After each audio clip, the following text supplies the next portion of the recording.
Hey, welcome back. In this lesson, we're going to work with pulleys, pulley sizes, and how different pulley sizes affect the torque and speed of the components being turned. A couple of basic proportion formulas and a few examples. Let's take a look. Okay, so for starters, take a look at this animation. We've got a 2-inch pulley in the top left, turning an 8-inch pulley, and it really doesn't matter which one is turning which here. What matters is that they have to turn together because of the V-belt. The thing I want you to note is that the smaller pulley has the larger speed, and the bigger pulley has the smaller speed. And so what we call that is an inverse proportion. As you make a pulley get bigger, its speed gets smaller. And so you end up with this proportion right here. And this is one that you'll want to put down on your conversion and note sheet. The small pulley compared to the big pulley, their diameters, that's the same as the big pulley speed compared to the small pulley speed. And the thing I want you to know is the small pulley diameter is really what determines the big pulley's speed. That is to say, if the small pulley's diameter is really, really small, then that means the bigger pulley's speed will be really, really small. And same thing is true on the bottom. The big pulley's diameter is what determines the small pulley's speed. So notice that the small pulley diameter and speed are crisscrossed here, and the big pulley's diameter and speed are crisscrossed. Make sure that you copy that one down correctly. So let's answer this question. We've got an engine like the one shown here. The crankshaft pulley is 7 inches in diameter. That's right here. And the water pump pulley, right in the middle, is 6 inches in diameter. If the crankshaft turns at 3,500 RPM, how fast will the water pump pulley turn? Well, if we go back to our pulley relationship for RPM, we've got the small diameter over the large diameter equals the larger pulley's RPM over the small pulley's RPM. So if we fill in our information here, it doesn't really matter like it does with gear ratios what your drive and driven is. All that matters is the relative sizes. And so our smaller diameter here is 6 inches, that's on the water pump, and our larger diameter here is 7 inches. Now, we're told that the crankshaft turns at 3,500 RPM. So the crankshaft, is that the large or the small RPM? Well, that's the large one. We're told that the crankshaft is 7 inches. That's the bigger one. So the large pulley's RPM is 3,500. And we're left trying to figure out what the small pulley's RPM is going to be. Now, you've solved proportions like this before, 3,500 times 7 divided by 6, and we get 4,083. We'll round it off right there. That's close enough, about 4,083 RPM. And that should make some sense because this pulley right here is, after all, smaller than the crank, and therefore it must be turning a little bit faster. So we've answered that question. Second part of this question is, if the water pump requires 9 foot-pounds to turn, then how much crankshaft torque does the engine actually have to produce, or how much do you lose to turn the water pump? Well, torque works a little bit differently. Here's our similar formula, but it's for torque. And the thing to notice here is on the large pulley, the larger the pulley is, the more torque it will have, and that's based on our work with gear ratios. The smaller pulley will have less torque available to it. So we get a reduction of sorts when a small pulley turns a big pulley.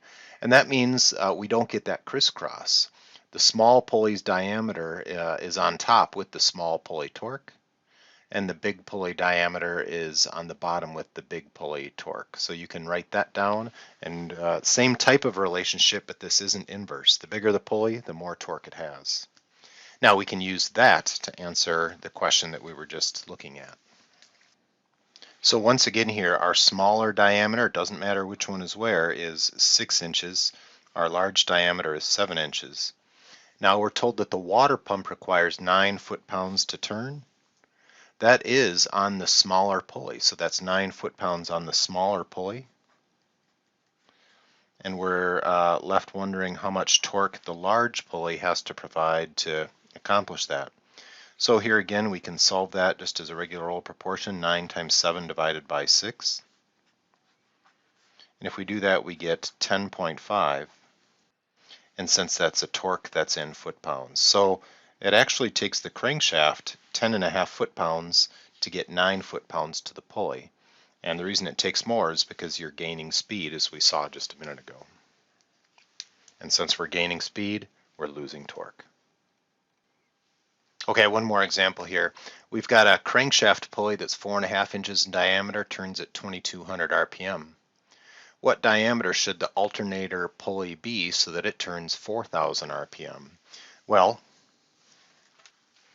we're going to go back and use our relationship for RPMs here. Small over large diameter equals large over small RPMs. Remember, for RPMs we get a crisscross effect here because that's an inverse relationship. And so we want to know what diameter the alternator pulley should be. So how will we know which values to fill in here? Because we're told that the crankshaft pulley is 4.5 inches in diameter. We don't know if that's the large one or the small one. Or do we, right? Because if the alternator has to turn at 4000 RPM, it has to turn faster than the crankshaft. And if it's turning faster, it has to be smaller.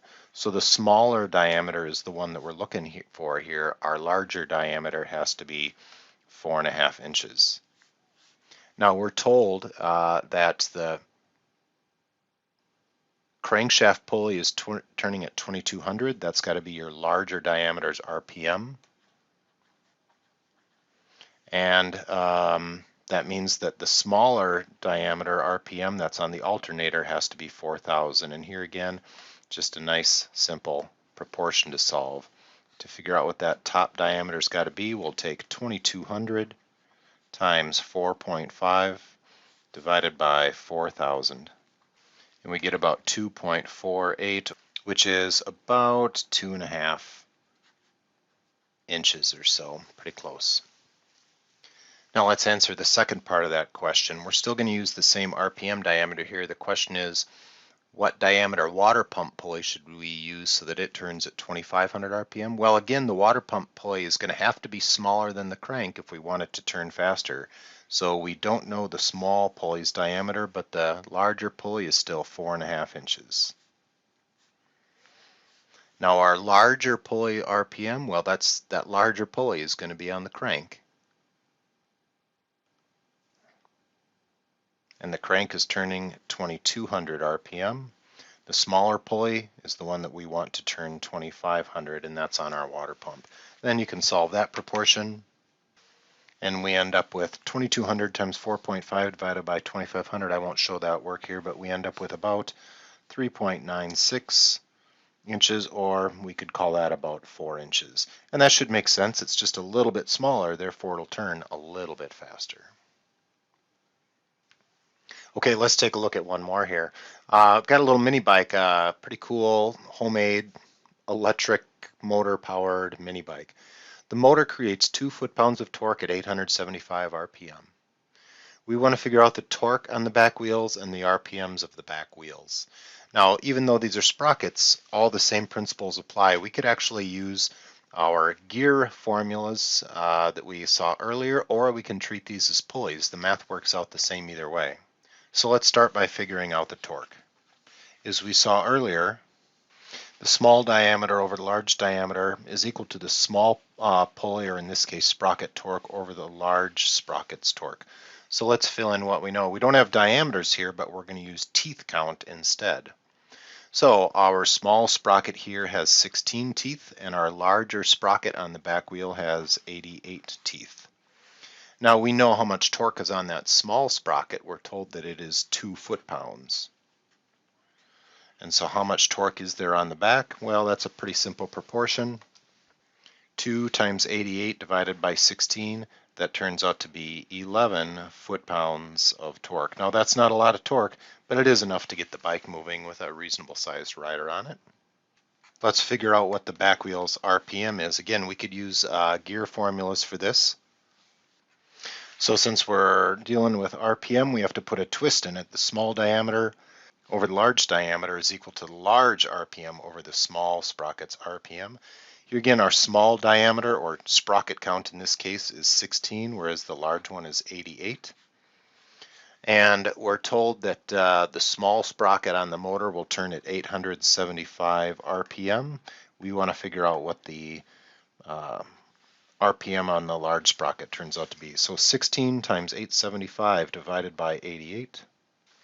And we get, I trust you can multiply that and then divide to solve the proportion. We've done a lot of those. We get 159 RPM on that back wheel. Now we can go a step further with that. We can actually figure out how fast this mini bike will go using this formula. If we know the size of the wheel and the speed of the wheel, we can figure out how many miles per hour this is.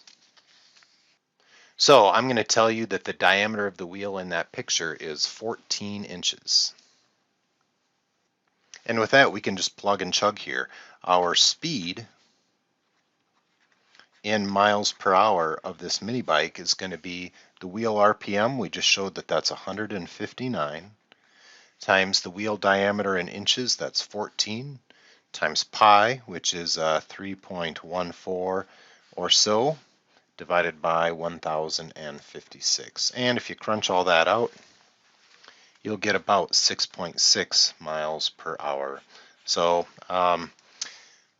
not quite as fast as somebody could sprint, but still kind of a fun little project. Okay, so there you have it. Remember that the speed of the pulleys is an inverse relationship. The bigger the pulley is, the slower it will turn. As its diameter goes up, its speed goes down.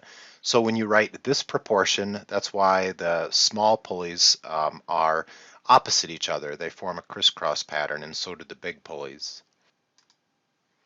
But when we talk about torque, we have a direct relationship. That is to say, as the diameter of a pulley goes up, that means it has more torque than the other pulley. And the opposite is also true. For a smaller pulley, it will have less torque than the bigger one.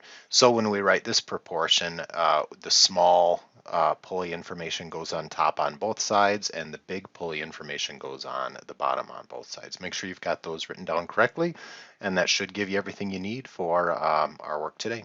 We'll see you soon.